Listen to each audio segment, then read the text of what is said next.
The year of the ox began on a challenging note, says Prime Minister Lee, with Singapore facing its worst economic crisis since its independence.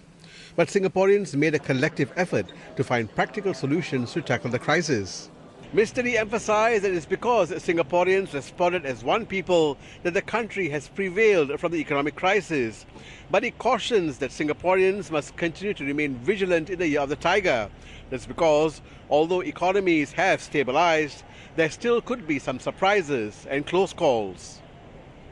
The Prime Minister notes that the Economic Strategies Committee has recommended moderating the inflow of foreign workers and raising productivity growth. Singapore cannot continue importing foreign workers as liberally as before because it will run up against space constraints. So to make up for this, productivity levels have to go up much faster. And so Mr. Lee says upgrading productivity is therefore a vital task. Maintaining and rejuvenating the population is another challenge Singapore faces.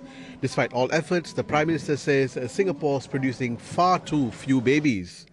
Last year, the resident total fertility rate slid further to 1.23 from 1.28 the year before. This is the lowest Singapore has ever experienced.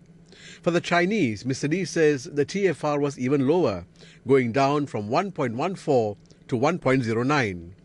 The Prime Minister is worried about this year too.